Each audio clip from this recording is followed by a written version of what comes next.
Just recently, Conor McGregor earned his black belt in Brazilian Jiu-Jitsu, accomplishing one of his biggest life goals. 10 years ago in 2013, McGregor said he wanted to do 3 things: win 2 championship belts, make $25 million, and earn his black belt. Let's dive into this recent promotion and important things you need to know about the art's history. BJJ origins. Something that you may or may not already be aware of is the difference between Brazilian Jiu-Jitsu and Japanese Jujutsu. The two are closely related, with BJJ being descended from its parent art of Judo, which was separated from older systems such as Japanese Jujutsu.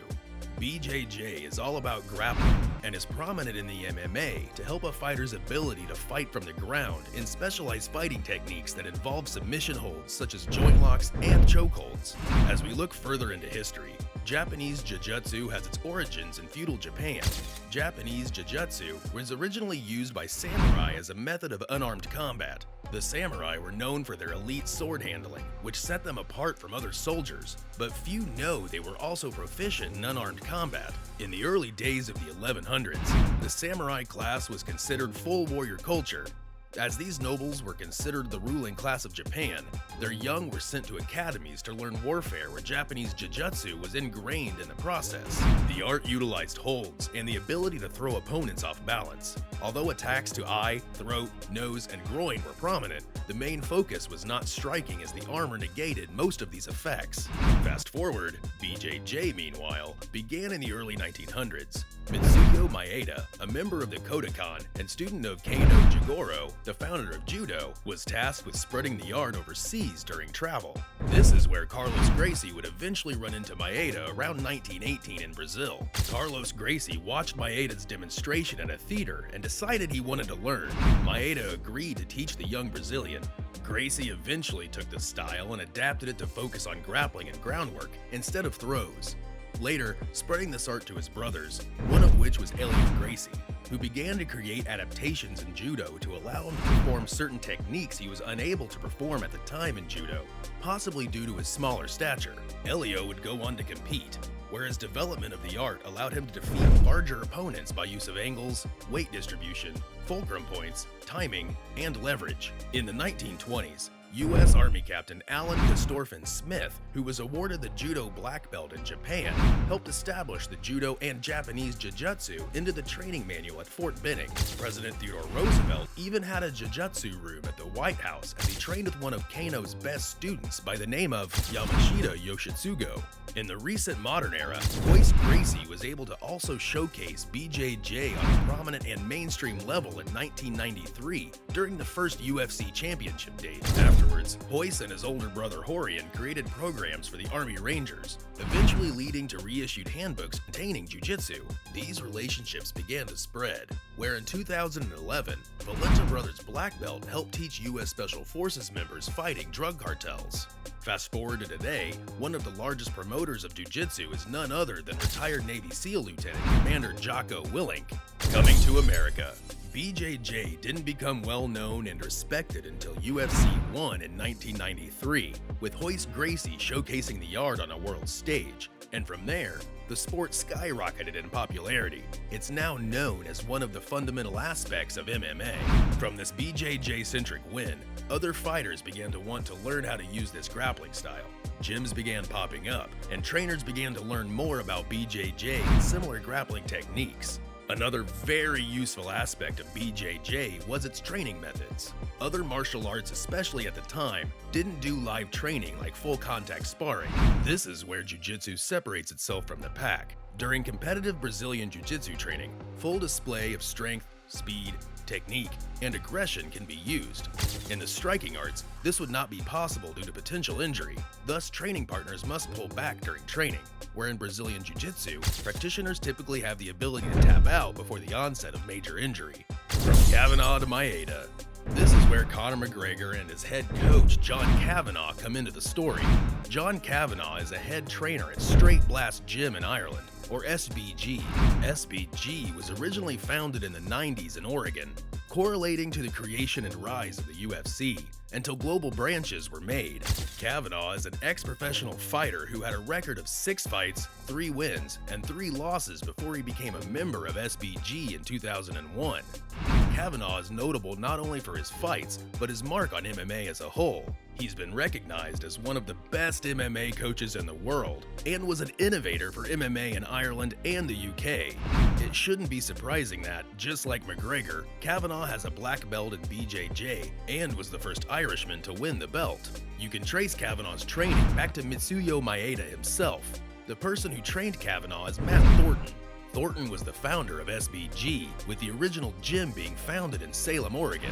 Thornton enlisted in the U.S. Army and began his experience fighting as a boxer. A few years later, in 1988, Thornton left the Army and began training in other martial arts, notably Jeet Kune Do. However, Thornton didn't find his interest in BJJ until he witnessed Hickson Gracie, a son of Elio Gracie, do a demonstration on BJJ. According to Thornton, Hickson Gracie was able to make a room of judo black belts tap out within seconds. From here, Thornton began training in BJJ, ultimately becoming a black belt. Thornton was trained by Chris Howiter. Howiter has a similar story to Thornton and is famous for being one of the first Americans to become a BJJ black belt, as well as naming many now iconic techniques in BJJ. Howiter was born in California in 1964. During his time in school, Howiter tried his hand at several different fighting styles, including wrestling and karate. After graduating from high school, Howiter would go on to enlist in the Marine Corps. From his time in the service, Howiter would then go on to try Muay Thai and boxing before he ultimately settled on BJJ. The up-and-coming fighter began to train in Horian Gracie's garage, where he ultimately met Egan Machado. Machado founded his own BJJ academy, which Howiter would begin to train at, until he ultimately received his black belt in 1996. From here, the lineage returns to the Gracie family. Howiter learned under Machado, who himself learned BJJ from Holmes Gracie and Carlos Gracie Jr. Both of these Gracies were taught by Elio Gracie, who was one of Maeda's original students. 20 years of hard work. McGregor took 2 entire decades to finally earn his BJJ black belt. Although the Notorious is mostly known for his striking in the UFC, his ground game is slept on. After all, would he be a BJJ black belt if he wasn't good at grappling? BJJ in general is known for being a very difficult sport to achieve such a high rank in. Compared to other martial arts like Kung Fu, Karate, or Taekwondo, BJJ generally takes around 10 years of consistent training to finally get a black belt. According to the Gracie family themselves, a 19-year-old black belt could become a coral belt, the highest belt in BJJ, when they're nearly 70 years old. All of this is to say that McGregor worked hard for his belt. Some people have claimed that McGregor earned his belt prematurely, especially because his grappling isn't regarded as highly as his striking. The Notorious has been out-grappled in the past, and is generally seen as not much of a grappler than some of his UFC contemporaries. This seems to be a rather common theme amongst MMA and UFC fans.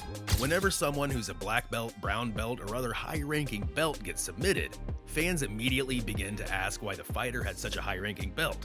McGregor, in particular, is a victim of this. A complex martial art. What exactly makes BJJ such a difficult art to learn and progress in?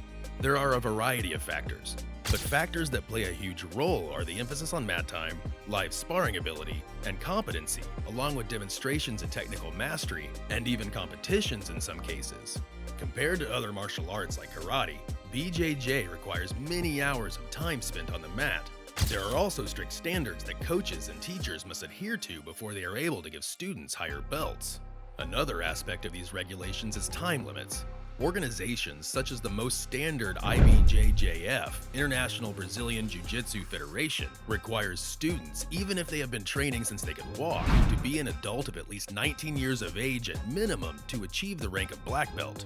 Beyond the rigorous standards, BJJ is just a very complex art and sport.